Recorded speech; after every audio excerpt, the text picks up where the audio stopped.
Hello मेरे दोस्तों, good morning, सुप्रभात। आप सभी प्यारे मित्रों का प्रतिदिन की करंट अफेयर्स और स्टैटिक जीके की क्लास में मैं रामकिशन मौर्य बालाजी इंस्टीट्यूट के ऑनलाइन प्लेटफॉर्म पर आप सभी प्यारे मित्रों का मैं हार्दिक स्वागत करता हूं। आज की क्लास करंट अफेयर्स और स्टैटिक जीके की दृष्टि से अति महत्वपूर्ण है। आप सभी लोग इस क्लास को नोटबुक पेन उठा लीजिए और मेरे साथ नोट करते रहिएगा, अच्छे से पढ़ते रहिएगा। आपकी सभी प्रतियोगी परीक्षाओं के लिए यह क्लास अति महत्वपूर्ण है। चलिएगा, आज का मोटिवेशनल कोड है कि सफलता हाथों की लकीरों से नहीं मिलती, सफलता हाथों की लकीरों से नहीं मिलती, सफलता माथे की पसीनों से मिलती है। इसलिए संघर्ष जारी हो, अगर मंजिल को पाना है। सभी लोग तैयार हो जाइएगा। आज का पहला क्वेश्चन है क्वेश्चन नंबर 1। आज का पहला क्वेश्चन है 22 जून 2021 को, नोट करिएगा, 22 जून 2021 को 22 जून 2021 को ऑस्ट्रेलिया में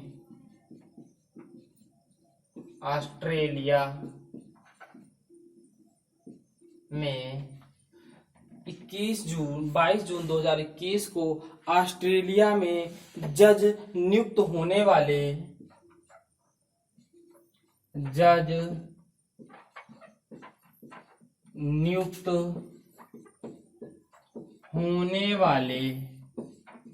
पहले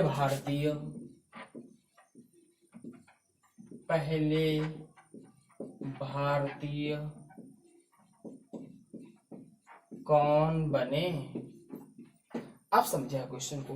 क्वेश्चन आज के पहला ये क्वेश्चन है, आपसे कह रहा है कि ऑस्ट्रेलिया में पहले भारतीय जो जज के पद पर नियुक्त किए गए हैं वो कौन है। चलिएगा, आप सभी लोग, क्या क्वेश्चन पूछा गया है? जज नियुक्त हुआ है कहाँ? ऑस्ट्रेलिया में। तो देख लीजिएगा इसका जो कौन बना है, ठीक है। तो कौन पहले भारतीय कौन बने हैं? पहले भारतीय कौन बने? सभी लोग नाम लिख लीजिए। प्रदीप सिंह टिवाना। कौन है? प्रदीप सिंह टिवाना। ये प्रदीप सिंह टिवाना ये पहले भारतीय बने। अगर आपसे पूछा जाए भारतीय हैं, ये कहाँ के निवासी हैं, तो भैया नोट कर लीजिएगा, ये कहाँ के निवासी हैं? जालंधर, पंजाब के। जालंधर, पंजाब के निवासी हैं, जो ऑस्ट्रेलिया में क्या बनाए गए हैं? जज नियुक्त किए गए हैं। ये पहले भारतीय हैं। अगला क्वेश्चन अच्छा आपसे यहीं पर पूछ लिया जाएगा। चलिएगा, बताइएगा, वर्तमान में सुप्रीम कोर्ट के मुख्य न्यायाधीश कौन हैं? बताइएगा, लिख लीजिएगा। एनवी रमन्ना। एनवी रमन्ना इस क्या है? भारत के क्या है? मुख्य न्यायाधीश है। नोट कर लीजिए भैया, कौन है? मुख्य न्यायाधीश। एक क्वेश्चन यहां से और आपसे पूछा जाएगा। अगर आपसे पूछा जाए एनवी रमन्ना भारत के जो वर्तमान में मुख्य न्यायाधीश हैं, ये किस नंबर के हैं, तो भैया किस नंबर के हैं पूछा जाता भैया, लिख लीजिएगा 48वें नंबर के हैं। किस नंबर के हैं? 48वें नंबर के हैं। देख लीजिए क्वेश्चन कट तो नहीं रहा, कहीं नहीं कट रहा है ना। चलिएगा, अगर आपसे पूछा जाए एनवी रमन्ना से पूर्व अर्थात 47वें नंबर पर कौन था भारत का मुख्य न्यायाधीश, तो भैया कौन था? अगर आपसे पूछ लिया जाए इनसे पूर्व, इनके पूर्व कौन था मुख्य न्यायाधीश, तो नोट कर लीजिए कौन थे? शरद अरविंद बोबड़े। शरद अरविंद बोबड़े। अब एक क्वेश्चन यहां से, ये किस नंबर के थे भैया? 47वें नंबर के। अच्छा, अब बताइए, अगर आपसे पूछ लिया जाए भारत के प्रथम मुख्य न्यायाधीश कौन थे, बताइएगा। क्या फर्स्ट मुख्य न्यायाधीश, बताओ भैया। फर्स्ट प्रथम मुख्य न्यायाधीश कौन थे? लिख लीजिएगा, हीरालाल जेकानिया। हीरालाल जे कानिया। भैया स्टार बना, इन तीनों क्वेश्चन पे आप स्टार बना लीजिए भैया, अति महत्वपूर्ण क्वेश्चन है। पूछा जाएगा भारत के वर्तमान मुख्य न्यायाधीश कौन है? एन.वी. रमन्ना। किस नंबर के हैं? 48वें नंबर के। भारत के प्रथम मुख्य न्यायाधीश कौन थे? हीरालाल जे कानिया। अगर पूछा जाए भारत के 47वें मुख्य न्यायाधीश कौन थे, तो कौन थे? अरविंद बोबड़े, शरद अरविंद बोबड़े। ठीक है, ये क्वेश्चन यहाँ से समाप्त हो जाता है। चलिएगा, अगर आपसे क्वेश्चन यहाँ से कुछ और हैं, मैं आपको नोट करा रहा हूँ, कुछ नोट करिएगा आप सभी लोग, बताइएगा। अगर आपसे नोट में कोट कर लीजिए, कुछ क्वेश्चन मैं कराने वाला हूँ, बहुत अच्छे हैं। अगर आपसे पूछा जाए क्या अन्ना चांडी कौन है, बताओ। अगर पूछा जाए अन्ना चांडी, अन्ना चांडी कौन है, तो भैया लिख लीजिएगा, ये क्या है? प्रथम महिला न्यायाधीश। क्या? प्रथम महिला न्यायाधीश। आपसे पूछा जाए भारत की प्रथम महिला न्यायाधीश कौन है, तो आप कौन लिखेंगे? आप अन्ना चांडी। अगर पूछा जाए कहाँ किस राज्य की बनी थी, तो ये क्या बनी थी? हाई कोर्ट की थी। कहाँ की? केरल राज्य की। ठीक है, अगला क्वेश्चन यहाँ से एक और पूछा जाता है आपसे। पूछा देखो, अन्ना चांडी जो थी प्रथम, मतलब फर्स्ट थी भारत की क्या? न्यायाधीश। अगर पूछा जाए कहाँ की? सुप्रीम कोर्ट की। कहाँ के? केरल के। अगला क्वेश्चन आपसे पूछा जाए कि फर्स्ट महिला मुख्य न्यायाधीश सुप्रीम कोर्ट की किस राज्य की बनी थी, आपसे ये क्वेश्चन पूछा जाएगा, तो लिख लीजिएगा कौन? लीला सेठ। अगर पूछा जाए लीला सेठ कौन है, ये नई नियुक्तियां हैं, तो लीला सेठ कौन भैया? नोट कर लीजिएगा, पर फर्स्ट महिला मुख्य न्यायाधीश क्या है? लीला सेठ जो है प्रथम महिला मुख्य न्यायाधीश हैं। कहाँ की? हाई कोर्ट की। अब आपसे क्वेश्चन पूछा जाए, क्या अभी तक सुप्रीम कोर्ट की कोई महिला मुख्य न्यायाधीश पद पर नियुक्त की गई है कि नहीं, तो आपका आंसर आएगा नहीं। अभी तक सुप्रीम कोर्ट की मुख्य न्यायाधीश कोई भी महिला नियुक्त नहीं की गई है। चलिएगा, ठीक है, एक क्वेश्चन यहां से और नोट कर लीजिएगा। अगर आपसे पूछ लिया जाता है क्या कि हिमा कोहली कौन है? हिमा कोहली, तो भैया ये क्या है? ये तेलंगाना की क्या बनाई गई है? पहली महिला मुख्य न्यायाधीश। क्या बनी है? पहली महिला मुख्य न्यायाधीश बनी है। कहाँ की? तेलंगाना की। कौन? लीला, तो आप हिमा कोहली, तो आपको ये तीन नाम अच्छे से याद रखने हैं। आपका पहला क्वेश्चन यहीं पर समाप्त हो जाता है। ठीक है, सब लोग नोट कर लीजिएगा, मैं इसे रख कर दूं, फिर बताना जहां नहीं समझ में आए पूछते रहिएगा भैया अच्छे से। ठीक है, मैं रख कर देता हूँ।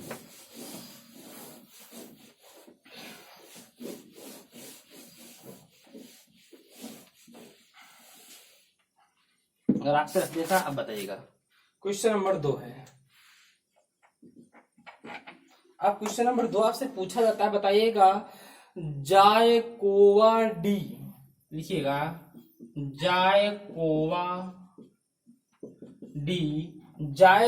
डी कोरोना वैक्सीन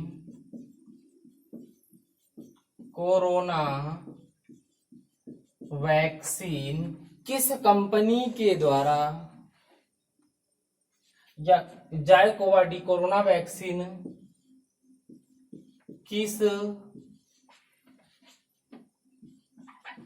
कंपनी के द्वारा बनाई गई है?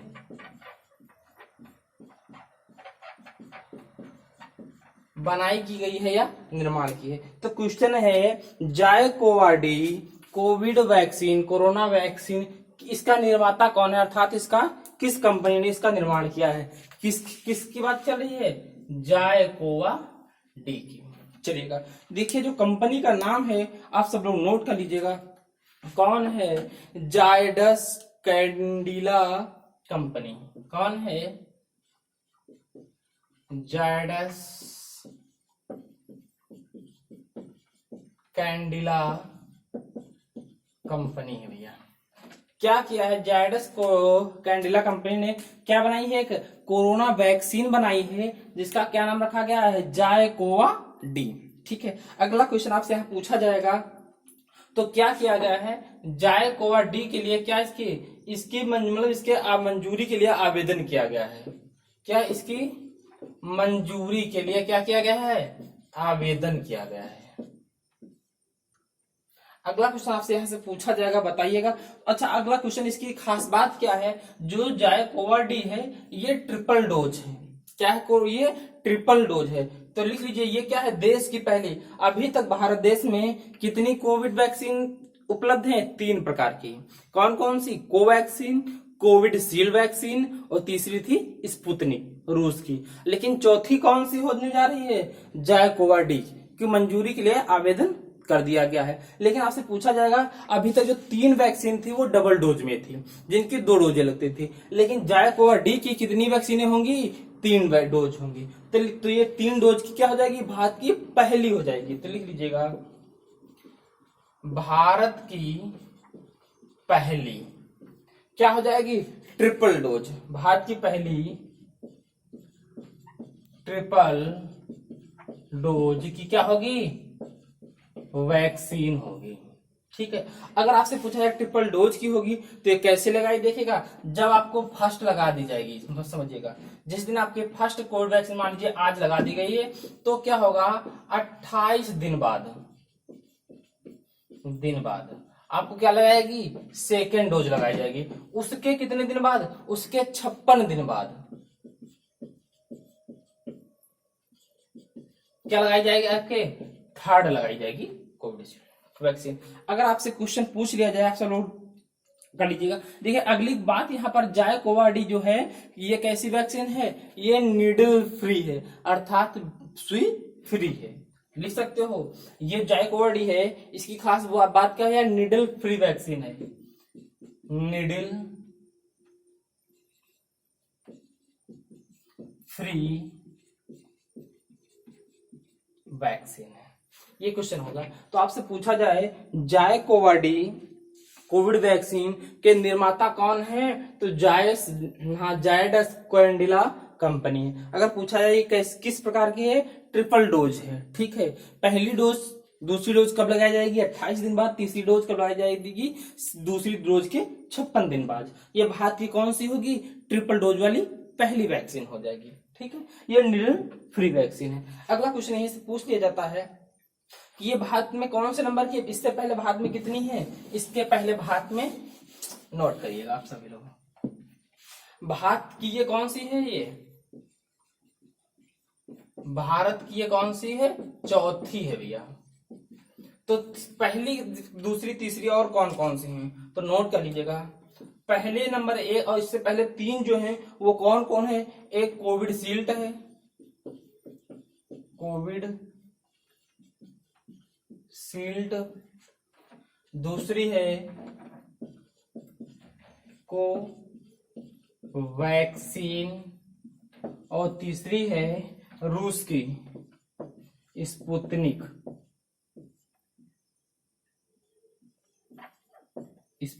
ये कहाँ की भैया है?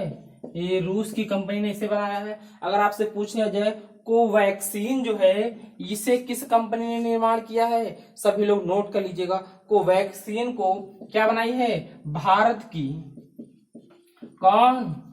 बायोटेक कंपनी ने इसे निर्माण किया। अगर पूछा जाए कोविडशील्ड को किसने बनाया है? भारत की कौन सी? सीरम कंपनी ने निर्माण किया है। ये 3 क्वेश्चन यहाँ से आपके समाप्त हो जाते हैं। अब बताइएगा, किसी को कोई दिक्कत हो गया ना क्वेश्चन? चलिएगा, नोट कर मिटा देते हैं ना।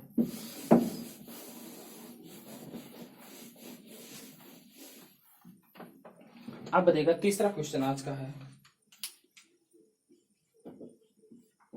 बताइएगा, अगर आज तीसरा क्वेश्चन पूछा जाएगा 22 जून 2021 को, नोट करिएगा, 22 जून 2021 को 22 जून 2021 को किस राज्य ने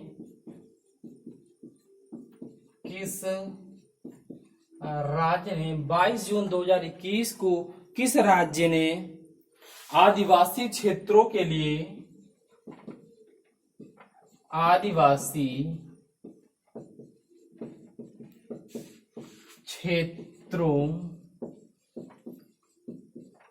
के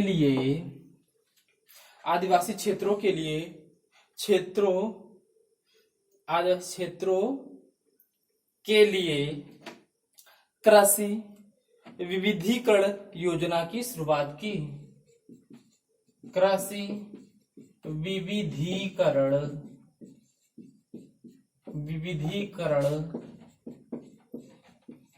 योजना की शुरुआत की। आप समझिएगा भैया, किसके लिए ये योजना है? ये आदिवासी क्षेत्रों के लिए है।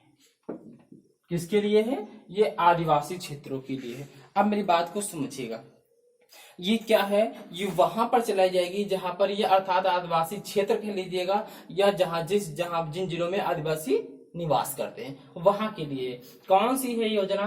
कृषि विविधीकरण योजना शुरुआत की है। किस राज्य ने शुरुआत की है? तो भैया लिख लीजिएगा, किसने? गुजरात ने। किसने स्टार्ट की है? गुजरात ने स्टार्ट की है। ठीक है, कहां स्टार्ट चालू करेंगे? आदिवासी जिलों में। लिख लीजिएगा आदिवासी। तो इसमें क्या होगा भैया, नोट कर लीजिएगा, कृषि के क्षेत्र में विकास के लिए। क्या हो जाएगा इसमें? क्या होगा? कृषि के विकास के लिए एक योजना चलाई गई है, कृषि विविधीकरण योजना। देखिए यहाँ पर क्या था, एक योजना पहले से चल रही थी, उसको क्या हो गई थी, उसको पूरा करने के लिए एक योजना लाई गई है, कृषि विविधीकरण योजना। अगर पूछा जाए पहले से कौन सी योजना चल रही थी? आदिवासियों के लिए गुजरात में कृषि विविधीकरण योजना से पहले कौन सी योजना चल रही थी? नोट कर लीजिएगा, पनबंधु कल्याण योजना। पनबंधु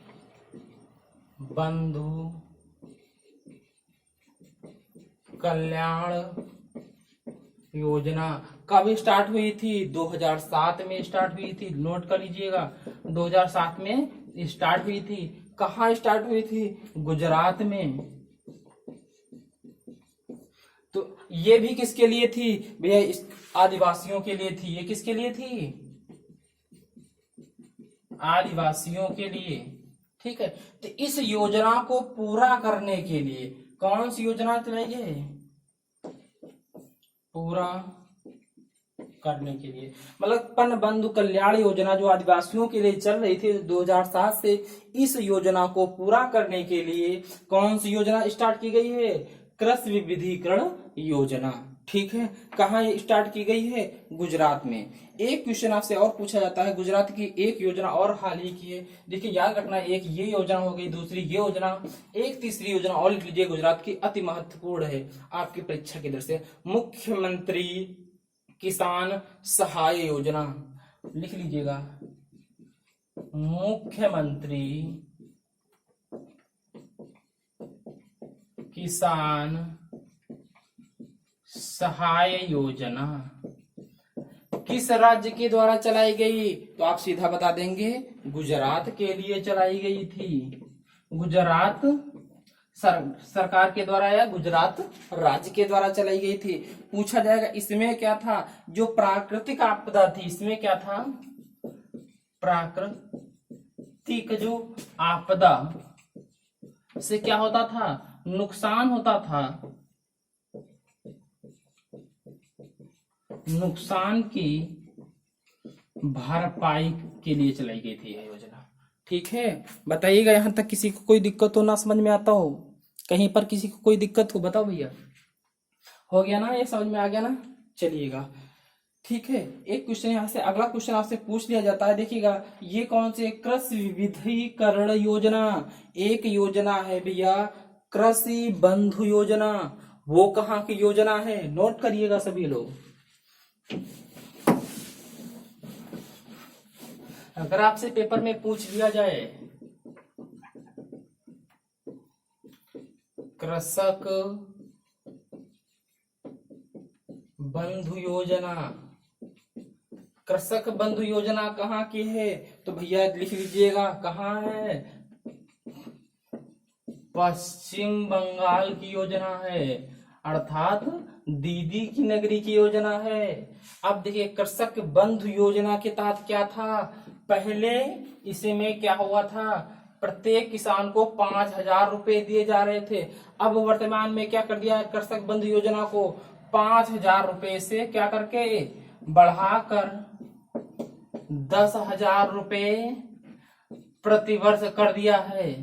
ठीक है, इस बढ़ाकर के कितने रुपए कर दिए गए हैं, 10,000 रुपए कर दिए गए हैं। एक क्वेश्चन यहां से और आपसे पूछ लिया जाता है, बताइएगा अगर पूछ लिया जाता है, क्योंकि बात आई थी गुजरात की, तो गुजरात का एक क्वेश्चन आप सभी लोग नोट कर लेना। पूछा जाता है स्टैचू ऑफ यूनिटी कहाँ है, लिखिएगा स्टैचू ऑफ यूनिटी कहाँ स्थित है, तो लिख लीजिएगा केवड़िया गुजरात में, केवड़िया गुजरात में स्थित है। अगर पूछा जाए स्टैचू ऑफ यूनिटी की ऊंचाई कितनी है, तो 182 मीटर है। पूछा जाए इसका वास्तुकार कौन है, वास्तुकार तो लिखिएगा राम सुतार, कौन है, राम सुतार इसके क्या है भैया, वास्तुकार हैं। दिख रहा है ना आप सब लोगों को, हाँ ठीक है। स्टैचू ऑफ यूनिटी की ऊंचाई कितनी है, 182 मीटर है। कहाँ स्थित है, केवड़िया गुजरात में स्थित है। इसके वास्तुकार कौन थे, बनाने वाले कौन थे, राम सुतार थे। अगर पूछा जाए स्टैचू ऑफ यूनिटी किसकी मूर्ति है यहाँ पर, तो लिख लेना सरदार वल्लभ भाई पटेल की, सरदार वल्लभ भाई पटेल की मूर्ति यहाँ पर बनाई गई है। ठीक, कितनी मीटर है, 182 मीटर। ठीक है, अगला क्वेश्चन अब यहाँ से लिख लीजिएगा। एक क्वेश्चन यहाँ से और आपसे पूछा जाता है, गुजरात से अति क्वेश्चन महत्वपूर्ण है। अगर आपसे पूछ लिया जाए भारत की पहली लिथियम रिफाइनरी कहाँ पर लगाई गई है, तो गुजरात में लगाई गई है। ठीक है, ठीक है, ये क्वेश्चन नंबर तीसरा समाप्त हो जाता है। अब बताइएगा आपको यहाँ तक कोई किसी को दिक्कत लग रही है, देखिए यहाँ पर आप इस क्वेश्चन को अच्छे से पढ़ते चलिएगा, आपका एक भी क्वेश्चन करंट अफेयर्स का अलग से नहीं आएगा। क्लास में आपको समझ में आता हो तो कमेंट करके बताइएगा क्लास आपको कैसी लगी है, और शेयर करते रहिएगा अपने दोस्तों के पास। चलिएगा, आज का क्वेश्चन नंबर चौथा,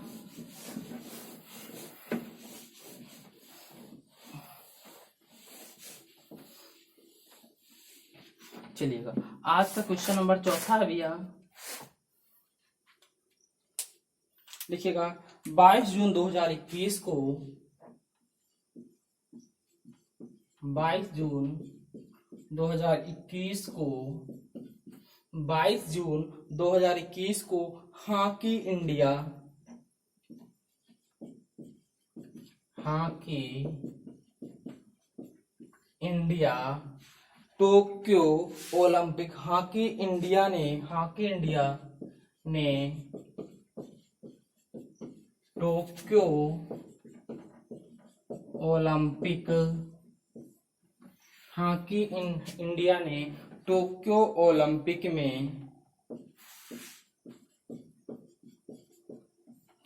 ओलंपिक में पुरुष टीम का कप्तान किसे बनाया। देखिएगा भैया, नोट कर लीजिएगा क्या हुआ है, किसे बनाया गया है, तो लिख नोट करिएगा किसे बनाया गया है। लिखिएगा मनप्रीत सिंह को बनाया गया है भैया, लिख लीजिएगा हॉकी इंडिया क्या क्या बनाया गया है, पुरुष में कप्तान किसे बना गया है, मनप्रीत सिंह को, मनप्रीत सिंह को। अगर पूछ लिया जाए महिला में कप्तान किसे बनाया गया है? तो लिख लीजिएगा रानी रामपाल को किसे बनाया गया है? रानी रामपाल को बनाया गया है। क्वेश्चन, अगला क्वेश्चन आपसे पूछ लिया जाए, ठीक है, क्या हुआ था? अगला क्वेश्चन पूछा जाए अगर आपसे कि अंतरराष्ट्रीय हॉकी महासंघ का अध्यक्ष कौन है? नोट कर लीजिएगा, अंतरराष्ट्रीय हॉकी महासंघ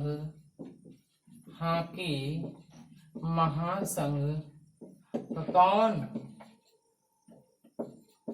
अध्यक्ष किसे चुना गया है? सभी लोग नोट कर लीजिएगा, नरेंद्र बत्रा को।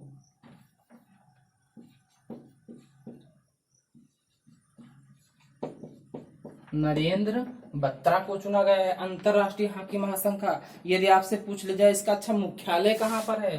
अंतरराष्ट्रीय हॉकी महासंघ का मुख्यालय कहाँ है? लिख लीजिएगा, लुसाने में है। कहाँ है? लुसाने। लुसाने कहाँ भैया है?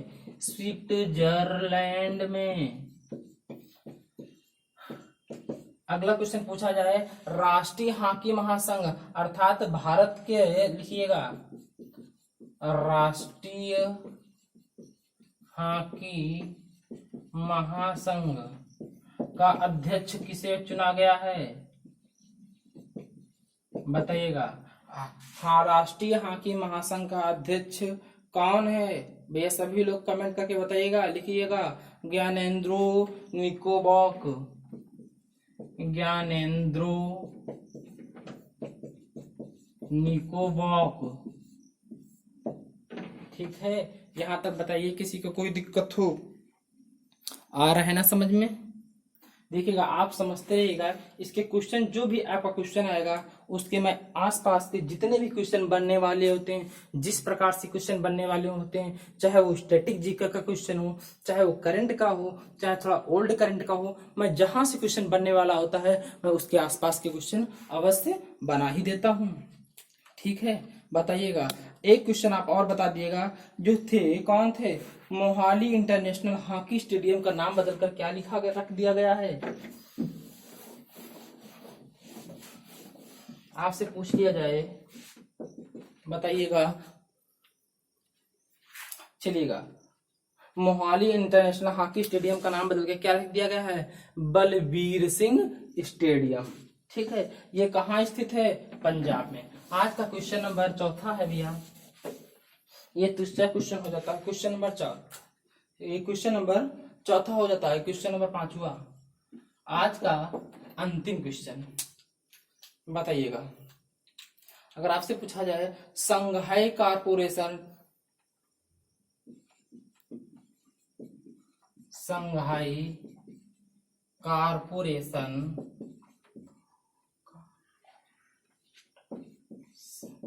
संघाई कारपोरेशन ऑर्गेनाइजेशन,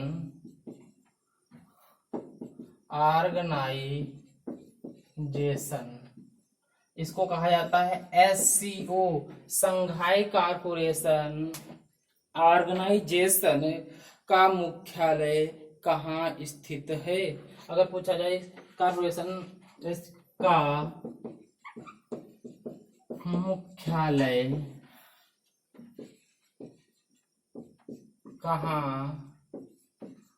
स्थित है, चलिएगा बताइएगा, इसका मुख्यालय कहाँ है? लिख लीजिए भैया, किसका? संघाई कारपोरेशन ऑर्गेनाइजेशन संगठन अर्थात SCO का मुख्यालय कहाँ पर है भैया? बीजिंग। हेडक्वार्टर कहाँ है? बीजिंग में। बीजिंग भैया कहाँ? चीन। अगला क्वेश्चन आप बताइएगा ये कि SCO की स्थापना कब हुई थी? अगर पूछा जाए इसकी स्थापना कब हुई थी तो बताइएगा सभी लोग कमेंट करके, कहाँ कब हुई थी? 1996 में। अब जब इसकी स्थापना हुई थी 1996 में, नाम तब क्या था भैया? अब तब इसका नाम था, लिख लीजिएगा, संघाई 5। कहने का मतलब जब इसकी स्थापना हुई थी 1996 में, तब इसका नाम था संघाई 5। अब पूछा जाए फिर क्या हुआ, फिर बात है 2001 की। सन 2001 में क्या हुआ था, इसका नाम बदल करके रख दिया, नाम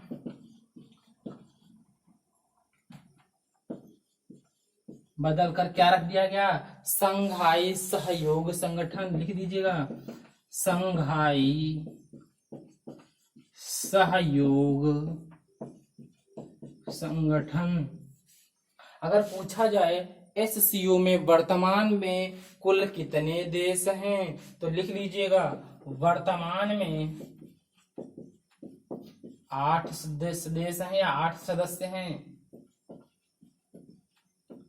क्या भारत स्थित है, बताइए, इसमें भारत स्थित है? हाँ, भारत इसका स्थायी मतलब भारत इसका सदस्य है। ठीक है, जब इसका स्थापना हुई थी तब इसमें कितने सदस्य थे, तब इसमें सदस्य 5 थे, 5 सदस्य थे। अब बताइएगा आप सब लोग, आज की क्लास यहीं पर समाप्त होती है। क्वेश्चन पूरा हो, 5 क्वेश्चन आज के समाप्त हो गए।